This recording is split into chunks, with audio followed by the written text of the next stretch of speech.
Welcome to Soulversations with Mka Morris. My lovely guest this week is Shirrell Edey. Hi, Shirrell. Hey, Mka, how are you, beautiful? Oh my God, I'm so great. I am so excited about our conversation today, our Soulversation today. Our Soulversation, that's right. So let me just get to it.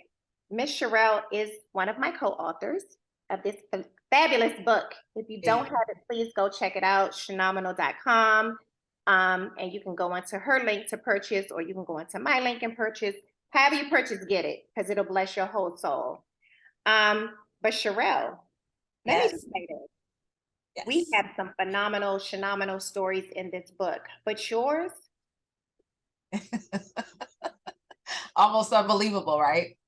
First of all, it's like a Lifetime movie, a blockbuster movie need to be in the theaters. Yeah. The inspiration that you just didn't even know you needed to hear. And then you see your face and then you read your bio and it's like, this How's that possible? woman is amazing. Right. And I kind of felt like that about a lot of stories, but yours just, sometimes in life I hear stories and I'd be like, that can't be real. That cannot, no, that's a lie. Cause I feel like my story is just like that. Like you couldn't have, I had to ask God a few times, like, are you serious this too? Mm-hmm. So when I read your story and some of the other ladies' stories, I was like, okay, that's what's great about our book. Yes. It's like it's so many jewels and so many stories that you start to say, wow, I'm really not alone in getting when it rains, it pours. It's like, really, God, this too? So For real. when I read your story, I was like, whoo, I cannot wait to talk to her. And then when I saw you, I was like, no, that can't be the person who, like, your spirit. Yes. We're so used to in this world when people go through that they supposed to look like what they've been through. And so I know I get that all the time. You don't look like what you've been through. Well, it is what it is. Here I am. Yeah. Love that your light shines so bright that your story looks like, no, she didn't go through that. Well, thank God. Thank God. So God. instead of me just going on and on and on and on, give us the backstory about who Miss Shirrell Edey is so we can catch our listeners up. All right, very good. So, hey, Soulversation listeners, thank you guys for just tuning in today. Thank you, Mka, for having me. I'm so honored and blessed to just take part in general. And so, your show is only an hour, so I can't go way back because I could take up a couple of shows. But who is Chef Shirrell? Who is Ebony? Who is Shirrell? Who is she? There's a whole lot of me's mixed up in here. But all of them lead back to this little girl who started out in life just wanting to be loved, being, having both parents who didn't necessarily get along, or maybe it wasn't so much that, but they just weren't supposed to be together. I'll say that. And bouncing back from mom to dad to mom to dad to mom to dad. And then my last bout with my father turned into something that would change my life forever, and change a short span of my life, to, from here to there, the detriment, the pain, and the rabbit hole that I went down, the abyss that I fell into, and then seeing this little bitty tiny little bit of light. I don't know why I saw it, but I praise God that I saw it, and then taking some many years to climb into that light. And so that's the long and the short of me. But I'm not going to tell too much because you guys got to buy the book. Mm-hmm. You guys got to read it. Okay. So I am very different today than I was 30 years ago. And I'm only 35, y'all. Just let y'all know I'm just 35. In case you were wondering. And just in case, in case that was a question. Grateful, blessed, not the person that, sometimes we try to bury who we were, because we don't want people we want people to envision us into right now. And just like you were saying, you know, you read my story, you know that it was it's a wow. And you were not the first person who has said this is a movie, the first person who said you need to write your whole book. Yes. You're not the first person who said your inspiration could lead a lot of people out of the darkness. You are bound to share this story. And I'm like, but I think we all went through the same thing, being afraid to expose ourselves, right? Did you not experience that? Oh my God. I feel like every time I'm meeting someone new, that's it, you know, because you think you know me because you see this, Yep. right? Yep. Not that what I came from is not you not knowing me. It's just that when I can see someone going through what I've been through, and I'm like, girl, you're good. Like, chill. It Yeah. gets better, you know, and then I have to share. Yeah. I know that it gets better. Yeah. And then they're like, oh my God. So look, that's what Soulversations is about. You know, we want to inspire, we want to uplift, and we want women to know that they are not alone in all the things that we go through to get through. You know, Yes. sometimes we go through these peaks and valleys, but whew, on the other side of that, Lord. Beautiful. It's beautiful. It's a beautiful thing. I want to encourage and inspire and motivate women, men, Yes. anybody to just don't don't leave before the miracle happens. Hello.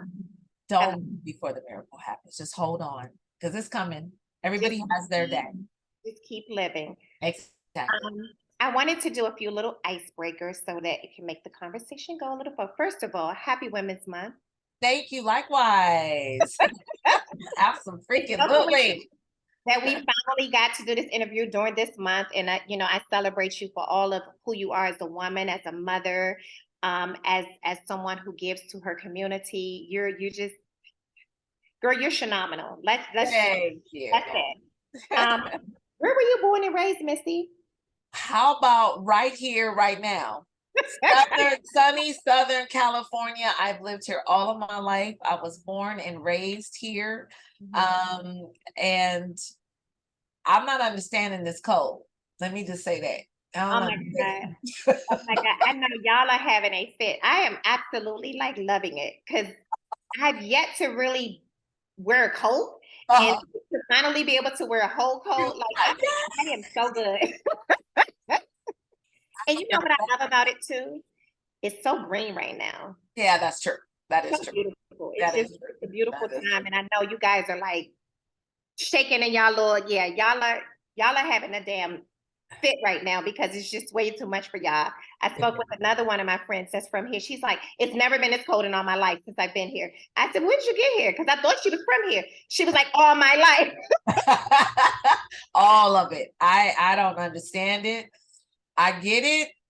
You know, it's the rain we need, but this cold. So yeah, I'm a Cali girl. I'm like, all And right. apparently we're not through with the cold. So you are from sunny California. It never rains in California, although that's, yeah, A myth.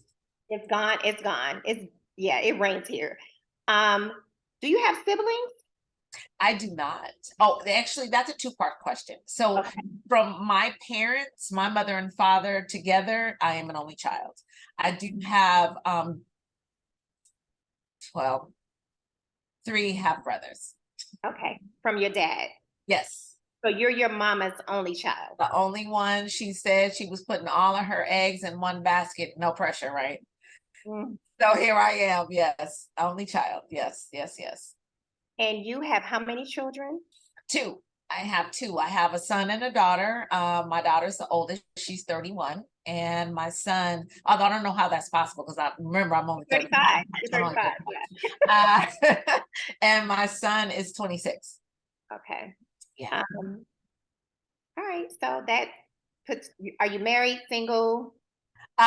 Happily divorced. Okay.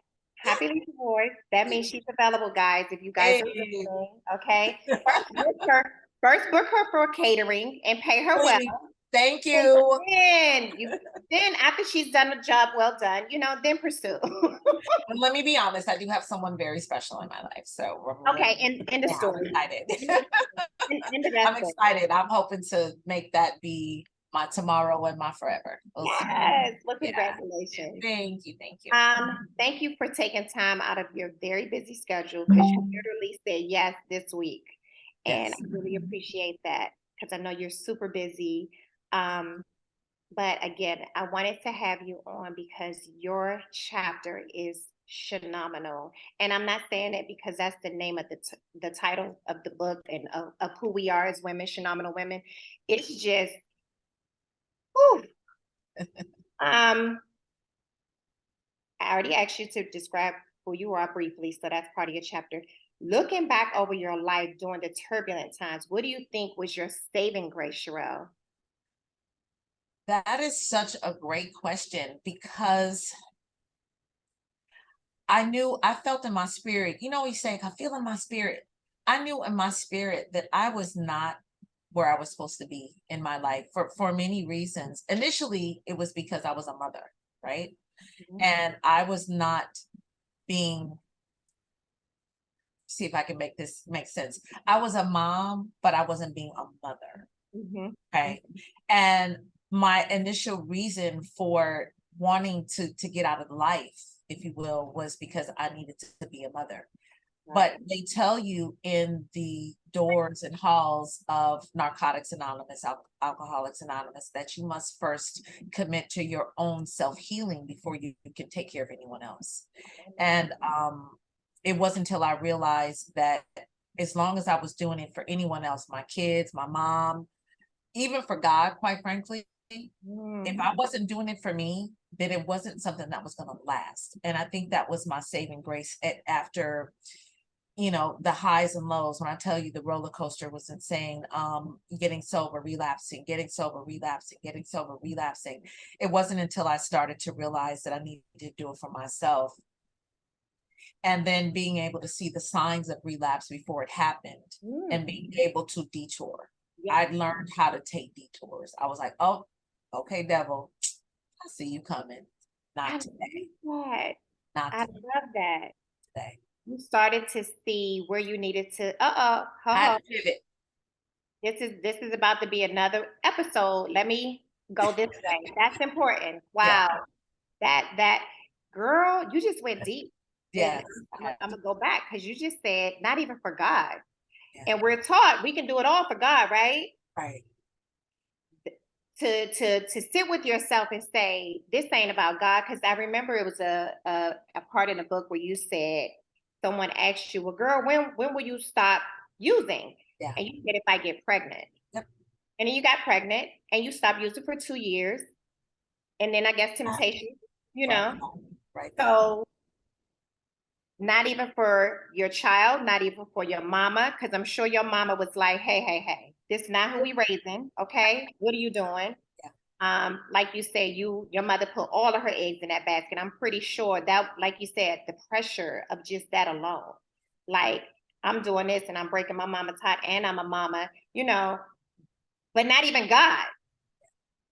I love that. It's facts. It's real. I mean, my transparency has come full circle since Shenomenal Women. I have to say it has unzipped my spirit, my soul, and said, you know what, you can leave with the zipper open. You can live with the zipper open. You can walk, you can talk, you can breathe with the zipper open. And for whoever doesn't like what's coming from within you, or if they can't find some motivation, some inspiration from what's inside of you, they're welcome to turn the page, go to another book, change chapters, whatever it is.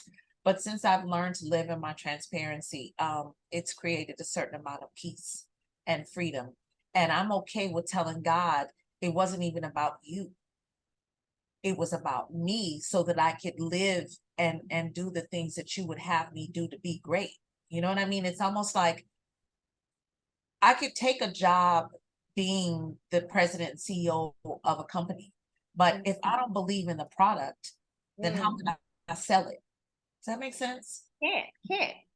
So for me, I needed to believe in me. I needed to know that I had a purpose. I needed to know that if for nothing else, I could be loyal to self, period, before I could be loyal to anything else. I wasn't going to church when I was using. Mm. I wasn't praying to God when I was using. Now he was there, present, ever present, but my loyalty was to that drug. Right. Because my reality was that, think about it. What do we worry about today, right? Our bills, our kids, our husbands, the traffic, the cold, whatever the case is. When you're an addict, you have one concern, and that is getting high, period. And so I literally took more on being sober than I did Right. being loaded, because then I had to stop focusing on that one thing and focus on a whole bunch of other stuff. So 12 that superhero. Yes. Yeah. Yeah. Hello. It was no longer, chasing that one thing that seemed to make me complete, make me whole. And That is deep. That is deep. And that is like, you're going to look, we get ready to bless some parents and let them understand that, hey, why you worried about this one thing that they're choosing? That's easy. That's the easy part for them. Easy. That is easy. Wow. Easy. When I was thinking about this interview, what I realized is that your story is so relevant today as it was 30, 40 years ago. Isn't that crazy? Oh, that is so crazy to Girl, me. just having this conversation, everybody who listens to this knows someone who's dealt with this, who's dealing with this, who's about to deal with it, who just came out of this. Right. And that's why your story is so important. Look at you now. Look where God has, look where you chose, okay? Because it was a choice. You had to choose you. Absolutely. Say that. You had to love yourself enough. And I think if we don't create an environment of teaching these children and ourselves how to love ourselves first, it could be any of us. Correct. Chasing love in all the wrong places and then getting with the guy who you quote unquote love, and then he offers you the weed and then you graduate or whatever, so Yes. if we're not teaching self-love more than we're teaching anything else, your story is any of ours. Absolutely. Absolutely. Actually your story is mine. The molestation thing, yes. That's crazy. It's one in four of us is going through that, right. Your story, a girl who's just trying to feed herself or her addiction, let's just say feed her baby, who goes to the convenience store and gets locked up for trying to steal some milk to feed her baby. The going to jail part, I know so many women who have gone to jail for various reasons, but I love how you said your angel was the cop who arrested you and the judge who sentenced you. Correct. Yes, ma'am. It was. I didn't. Now, I'm sure at the time they weren't. I'm sure at the time.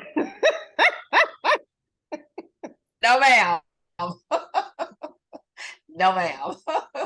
So your chapter has so many things that a lot of us can relate to, such as the drug use, the molestation, the divorce, etc. You name. How were you able to tell this story in one chapter, girl? One. I wasn't. Let me tell you, that was the hardest challenge. When I tell you, I cut and edited a billion times, and it's crazy you say that, because I let two of my friends read my chapter, of course, before I was submitted, and the first thing they said was, "That was too fast. Like, you went through your whole life and in 9 pages." And I said, it was the most difficult thing in the world, but I couldn't. I couldn't focus on one part, because then it would have left the question, what happened before, and then how are you here? So I had to be like, boom, boom, boom, boom, boom. Yes. It was very difficult. And what people fail to realize is in the anthology, you're giving a word count. Yes. The word count is strict. It's not, no, you can go over and we'll give some of your words to her. No. Everybody get that word count and you got to stay there. And so when I read and not just your story, a lot of our stories. When Yes. people tried to tell a lot in one chapter, it made me, I was like on the edge of my seat, like, I want more. And I read it from cover to cover. yeah, definitely. You were one of those, your story was one of those stories where it's not that I felt like I missed anything. You wrote it so well. Thank you. But I did feel like, damn, you should get all that in this one chapter, girl.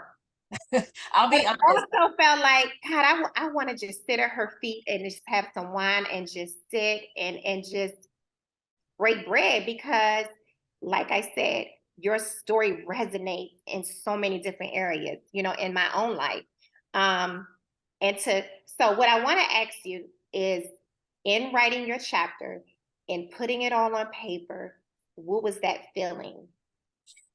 It was That's like, a lot of nervous energy, to be honest. Was I saying the right thing? Was I going to be judged by putting this part in? When my brothers read the book, were they going to hate because I exposed our father for the most part? mm-hmm. Were people going to believe me? Would I be judged? Would I be viewed differently because of what they see versus what is inside? And all I kept thinking was, and I think with with all of the co-authors, was to give just enough to make people feel just like you said you felt, that they wanted more. It was a healthy, hearty appetizer to lead to the main course, which I hope to do someday. Is write a full book or even produce that movie. But I read it over and over and over and over again, and I kept changing and moving things around. And I talked to our amazing inspiration, Tasha Champion, my sister, about my chapter, and she was like, "Yo, chill. It doesn't have to be perfect. It has to be within your spirit at that time when that pencil is to that paper, when your fingers are to that keyboard. It just needs to be what it is at that moment. Right. Stop shooting for perfection. Let it be what's in your spirit and let the readers take from it what they need to. And when you get ready to follow up, you'll follow up and they'll be able to fill in those gaps. Just move soft for a second. I was locked up in a hotel room for 2 days going, okay, this is not right. I don't know what I'm gonna say. Was it like the week when it was due? Okay, baby Mka, girl. I was bananas. And then when I just let it go, I have to say that all of my beautiful Shenomenal co-authors, particularly including yourself, and not knowing your story, and us holding hands and walking through that door together, was probably the most, not probably, was the most beautiful, liberating, supportive, encouraging, and inspirational things that I've ever taken part in my life. I would do it 50 times over if we had another chance. It was amazing. That's why you're always at the brunch with me. Yes, I'm looking forward to this year too. Shout out to the brunch and the retreat and Hey, come on, y'all. .com. Um, how important was it for you to tell your story? I think that it was the most important thing that I needed to do. And let me be again very transparent. I've been working on a book for probably 15 years. Yeah, 15 years. And I realized through writing my chapter that the reason that this 15 years may end up being 20 years, who knows, is because I have to put myself back in those crack houses, back under those stinky, dirty, funky men, back under my father, back under his friends, some family members, back in that transparency, 3-time overdose. I got to go back there Yes. in order to write. And my spirit is not ready. Okay. I love that. Not ready. It's not ready because as much as I like to say I don't need anyone, I am going to need a support system. And I don't mean, hey girl, how you doing? I mean, Hold my baby, hand. I got you. Hello, baby, I got you. When you fall and your knees are weak, I'm gonna need that support system and some time to be away from taking care of clients and doing events and having calls and doing meetings, etc., to really allow myself to feel and be back in that place so that when my readers read, if they blink, they're going to smell that crack house. They're going to smell that dirty man. They're going to know exactly what the sound is when the handcuffs are put on you and when those doors close. They're going to hear all of that when I finish with my book. Honey, I already feel it. I felt it right just, oh my God. Yeah. Woo. And it's true. People fail to realize when you write your story, you put yourself back in that moment. Exactly. You can smell it. You can feel it. Exactly. You know, you're absolutely right. And if you have a story that has so many themes like yours does, you're going a lot of places, and emotionally and mentally and physically, you have to be prepared for that outcome of I can't be a happy, smiley, go lucky Christian right now because I got to go to the gutter in 20 seconds to write this part of it. You know what I'm saying? Thank you for that. That's going to help that aspiring writer to understand how you have to put yourself in that situation and deal with those emotions that you may have tucked away for years. Exactly. Wow. Wow. Okay. So it's gonna be a minute because Yeah.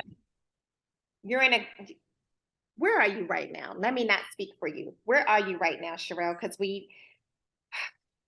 I'm in a space that is self-loving. I'm in a place of growth. Quite frankly, I'm in a place where the mistakes seem greater, but their impact is smaller because it's not the mistake, it's the recovery. And I'm learning how to recover better. I'm learning how to say, okay, you made this mistake, you made this decision, wasn't the best one. Okay, turn left. Oh, you know what? That may be turn right. As long as I don't turn around, I'm good. I can turn left or right, but turning around is not an option. So I'm in a place where I don't look at taking steps forward. I could take a pinky toe forward. I could take a small win. And I'm okay with that. I'm learning to be okay with myself. I am in a place where I'm recently divorced and happy in a different relationship. But that relationship, first and foremost, is with God. Now, I know I said before that, my change wasn't about God, and I'm in that. But it does not mean that God is not at the center of my life. And then secondly, in a relationship with myself. And then everything else comes after that, quite frankly. Growing my business, trying to stay in the place where I think he would have me, and really living in my mom's spirit, trying to hear her words from heaven, and to continue to inspire and encourage and motivate me. So I'm in a place that's still of growth. I mean, at 55, I'm still growing. I'm sorry, 35. Sorry, 30. what I just heard, I heard pivot and grace. You're in a pivot and grace space, and that's a beautiful place. It feels like self-love, like you're loving yourself more and more and more these days. Is there anything you wish you could have added to your chapter that you didn't add? Uh, You weren't able to put in? I don't. Well, probably not. That's not a good question because you already said you're going to write the next book. So Yes, absolutely. that'll be the answer to that. After you wrote it and you completed the process of writing your chapter, how did it make you feel? I was so excited that I think like I felt like I needed to hold myself into my seat, like I was in a rocket that was taking off, at 1,000,000,000 and I was headed to heaven, space, wherever that place is, and that I just needed to hold on because I knew that ride was going to be amazing. And not 2 seconds after people were, ordering the book and reading it, was I getting messages saying, I thought I had respect for you before I read this book. You are now my Quan. You are the rabbit I chase. I cannot believe, like you said in the beginning, when you were doing the introduction, there's no way you look like what you've been through. And I appreciate that, because some days I still count my teeth. I be like, you got all of these left, girl. I can't take none of them. Because folks walk away from this game looking just like a whole. But again, we know these people. Like, look, the 80s and the 90s was, if you got out of there and you bye, okay? Bye. It did a number on a lot of us. So again, to read your story and to see the depth of your story, everybody has probably dibbled and dabbled in something, Yeah. but your story is fun. But I understand why so, Yeah. I understand how this little girl who was so adored by her mom and had a beautiful family that she came from just wanted to fit in with her peers. Correct. And that's all that came from. You talked about that. And it's like, I'm still raising little girls. You've completed your task with your girls, and and to see it still with my little girls, where they, no matter how much we love on them, I can see the insecurity in them at this age. And it's just like, wow, how do you reach that place in them so that they're not doing whatever to be popular, to be cool, to just go along with the program? And literally that's it. Again, your book, your chapter has so many things, just so many things, from the little girl Shirrell to Shirrell, the teenager, to Shirrell, the grown woman, So I'm sure once you finish and you send it to the publishers, I hope you celebrate it. It'll be like giving birth, child. I'll be like, oh, I pushed this baby out after 15 years. I hope he gave, exactly, because no one writes the book when they actually write the book. You've been writing this book for years. We all have. But yeah, I hope you celebrate it in such a major way that you push that baby out, Yeah. and that you and that's the thing about writing a story, that your story, it is always going to affect others around you. So that already has that shaky thing attached to it anyway. So to do it and then to be applauded for it had to really feel good.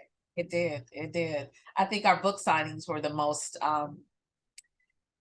it's just unbelievable. It's just unbelievable how we were received. I couldn't believe that. The people that came out to support and just were so impressed and intrigued and inspired by, I'm like, me? Like my little story? But I think that it's honestly because people are afraid to be transparent. They don't want to be judged. I think that's the biggest thing in the world for probably most, if not all of the co-authors, was that, oh my gosh, what are they going to think of me? Now there are some people who's like, I could care less. That was not my testimony. That was not my testimony. I was, at the time that I had started writing the book, I was in corporate America. They don't, they have heirs to uphold, reputations to uphold. They can't possibly have, their senior executive assistant and IT coordinator be a ex-con and a crackhead. Like, we can't have that. And how do we miss this? How do we miss this? Because she's awesome when she gets to work, and there's the first one here and the last one to leave every day. So, but I think I want to be a different employer. I want to be a different boss. I want to be a boss that says, I get that we've all been through something. Yep. I want to be the boss that says, the fact that you've been through something, and because there's a stigma behind being an ex-con and a felon, that you are not accepted in society. I want to be the boss that says, because you are that person, I know you're going to work 3 times as hard as the person who can go get another job tomorrow because they don't have a criminal record. Hello. I want to bring you into who you are through working with me so that we win together. That won't work in every situation. I understand that. But I want to be that boss that's okay with whatever your was, because I need you to be what Was. I want you to be your present. And I want us to walk into your future. I want to see how great you can be, not how bad you were. Because that's That's a, not that right there is a whole ministry right there. Right there in it by itself. See what I'm saying? Like she's amazing. Um, well, I was going to say, when is your autobiography or movie coming out? We already know the answer to that. right. I got to talk to Tyler about that. I have my people call his people. Oh, We, girl, you no, know, I don't know about that. Tyler will try to take that story and make it his own, and yeah, no, no, no, no, no. moving and wait, turn right, Well, I'm turn. not saying that I'm just saying that it feels like a Tyler Perry story. So he's gonna be like, this, I already know that. No, no, no, no. Oh, It's, mine, it's gonna be produced. mine. You're gonna be the Tyler Perry of your story. That's what that is. There you go. I like that. I like that. I'll take that. Sold. Um, I know that you lost your mother recently. God rest her soul. She was a beautiful being. I mean, I can picture your mother's face right now to this day. Her smile, her spirit, how she just was always there supporting you. Um, but you lost her recently. Um, what has this part of your journey revealed about you and just your life? I have um I am so proud of the way I loved my mother. I wasn't that one at the funeral cutting up because I didn't say I loved you. Yes. Or I had just had an argument, or whatever the case was. My mom and I's relationship, she was my best friend, my biggest fan, my greatest supporter. Um, if I was a man, she would have been a perfect wife. She took care of the house. She made sure things were together. Um, and I'm so happy that she got to see me put my story on paper. Yes. And I was shocked. She was the first person that I was afraid to read the book, I'll be honest. Woo, okay. Yeah, I was afraid. I was afraid of that because um, our interaction through my tumultuous times was slim and none. However, I know that she prayed holes in her knees. And one of my saving graces, because it's not just one, but one of my saving graces when I was incarcerated the last time, um, that was my longest sentence. I was in Chowchilla Women's Institution, and she had written me a letter. And if nothing else in this letter, I remember one thing she said was, "I'm my best friend." And that was one of my saving graces. That was one of I'm sorry, go back because the computer jumped or something. Oh, no worries. My mom had written me a letter when I was incarcerated, mind you, incarcerated with my son in my belly. Mm-hmm. Um, she wrote me a letter and she said, "I've been praying for you, but you know, I miss my best friend. I need you to come back to me whole." And that was definitely a turning point for me. Definitely a turning point for me because she hadn't been as intimate in her writing. She'd come to visit me just a couple of times, and I think that the pain of seeing her daughter behind bars was just too much. It was just too much. Her only child. So Mm-hmm. she turned to writing, and we had some better, real, deep, soul stirring Soulversations in the writing, and that was one of the things that I remember the most. So she's encouraging me beyond the grave. I miss her. I still can't believe it. It's crazy to me. I'm like, what do you mean I'm not gonna come home and she's not gonna be sitting on the porch, with her hat on and her sunglasses watering the grass. Like, what do you mean? Like, I don't understand it. I I don't understand it. The way I have coined it to make myself be able Okay. to get up every day is to say, God needed her more than I did. Mhm. And when I look at it that way, and I say she's been reassigned, Mhm. it brings about peace. I'm sure you hear her and see her, and her memory is so etched in your spirit that she's still there. Oh yeah. Oh Where, yeah. where's she gone? She right there. Really, real talk. It never dies. And I know, a lot of people don't understand that. And I don't know if you're there yet, but one day, hopefully you'll get to that understanding if you're not already there. I feel like your mother's spirit was so big. How can you not understand that? Exactly. She literally, like, I remember talking to your mother, and I don't remember a lot about people, but that's how beautiful and special she was. So I know she didn't just die and that's that. No, her spirit still is No, it's doing things. yes. It's doing things. Different things. And sometimes I have to look up and go, thanks, mom. Because I know she put in a word. I know she put in a word. Some things that I didn't think were possible to happen. She I is didn't out know. there sweetening those deals, honey. She's like, Exactly. I got you, baby girl, from up here. I'm still, biggest cheerleader. What Exactly. we doing now? Exactly.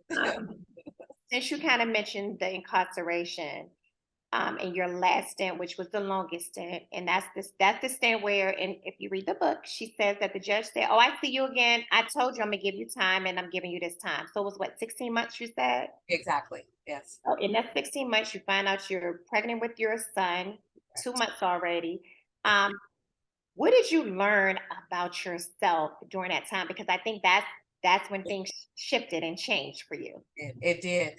I first of all had made up in my mind that I was not going to have my son. I decided that I was going to abort um, the pregnancy because I had been listening to other people say, you already have a child who my daughter, who your family is taking care of.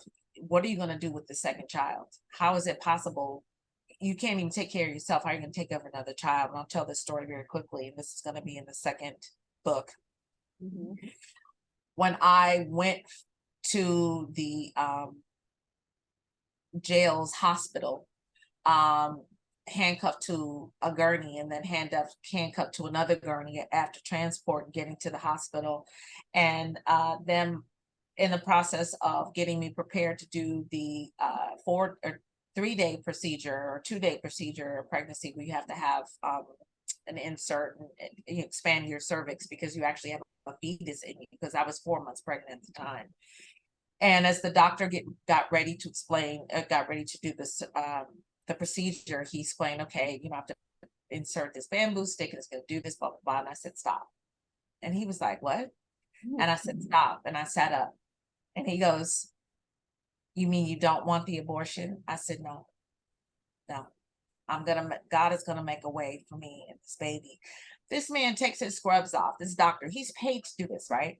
Right? He goes over, he takes his jacket off. He comes over, he reached into his jacket and he pulled out a rosary and he came over and he put it on my stomach. And he prayed for me and my unborn son. I didn't know him from Adam. He didn't know me. Another angel. And now this child Mhm. is on a full scholarship to UC Merced for mechanical engineering. He is my light and my life and my love, and I'm so proud. And so another part of the story, guys, you got to read But God. it. So that time, that changed me. That moment changed me. Deciding that I was going to give birth to my son, deciding that when I came from incarceration, I didn't just leave, I didn't just parole. I had a plan in place before I left. I made sure that I could go into a sober living house that would accept me and my children. I Yes. made sure that I set up possibilities for jobs for post-incarcerated individuals. I've talked with people about, you know, after I leave the program, the Sober Living House, how I would move into, you know, transition into permanent living for myself. I had a plan.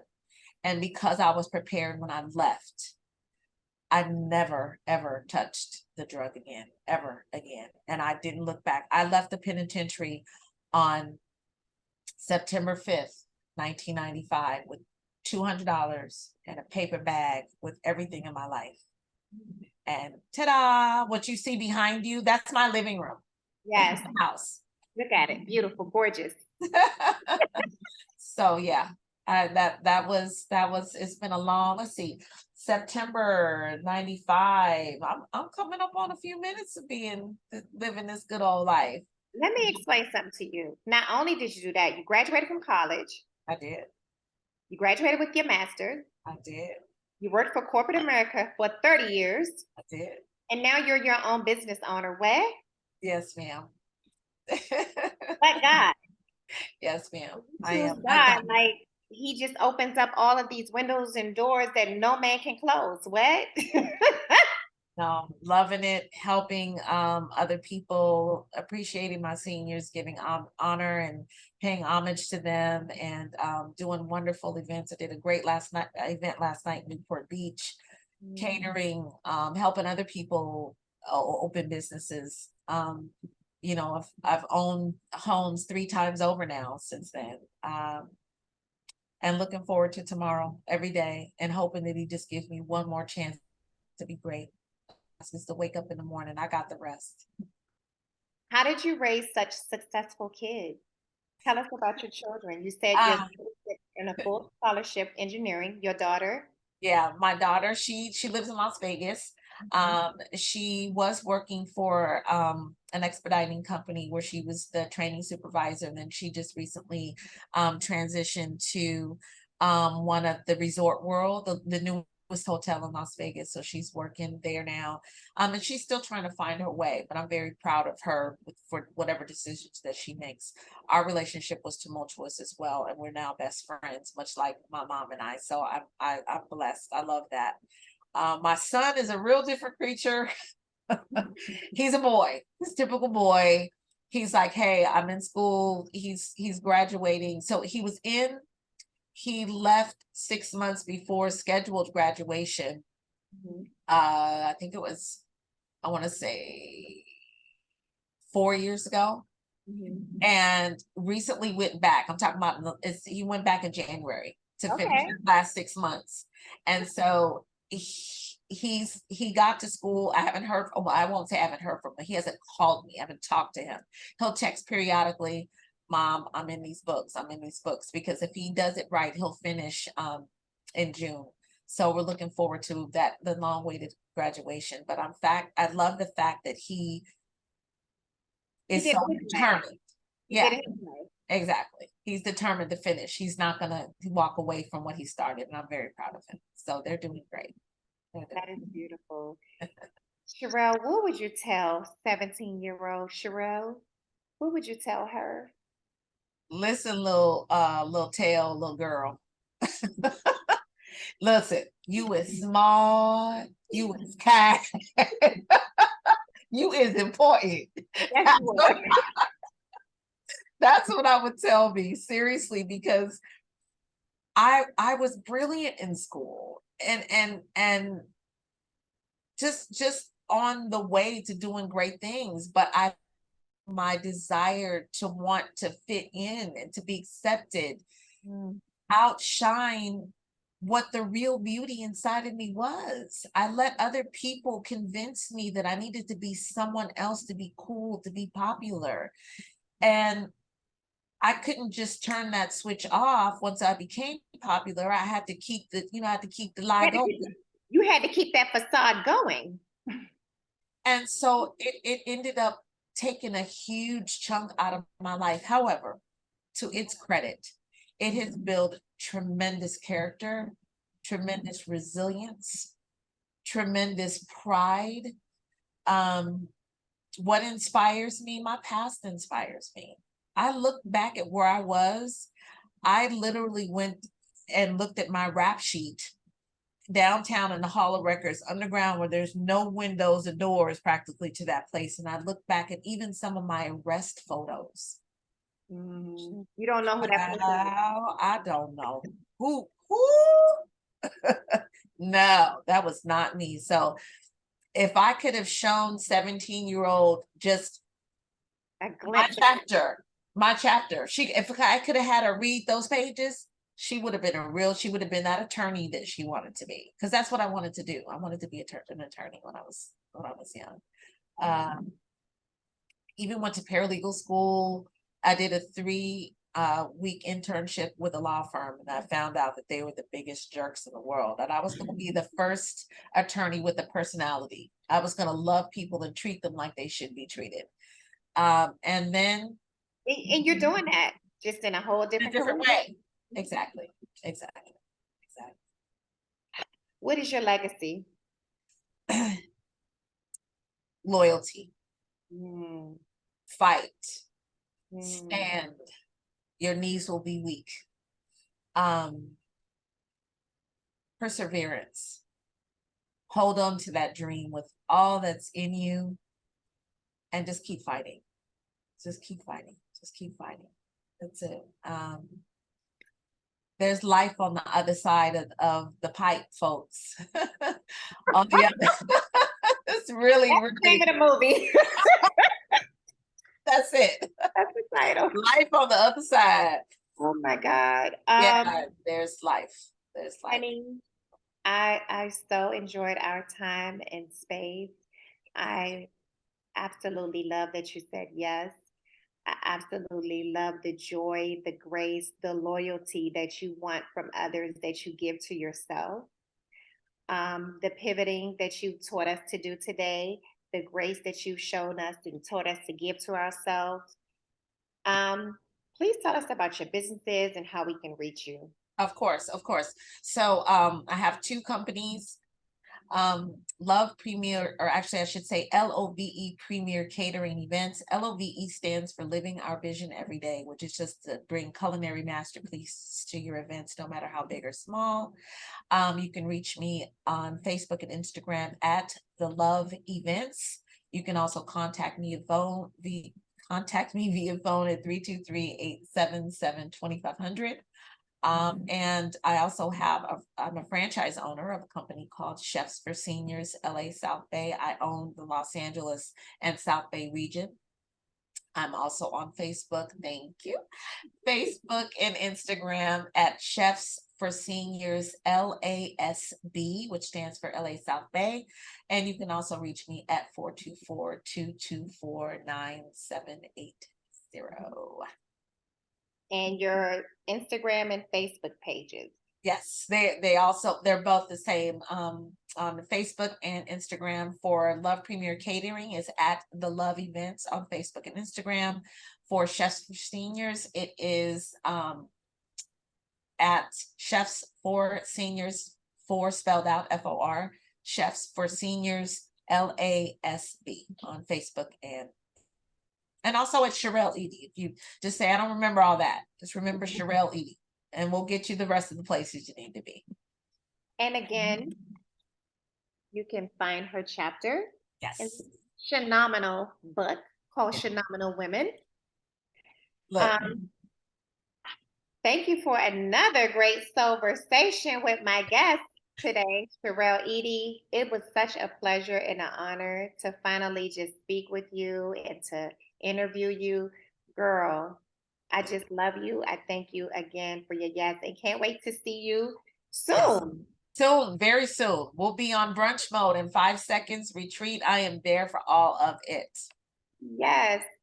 So that's the end of our show today. People, tune in, like, share, subscribe. Please comment.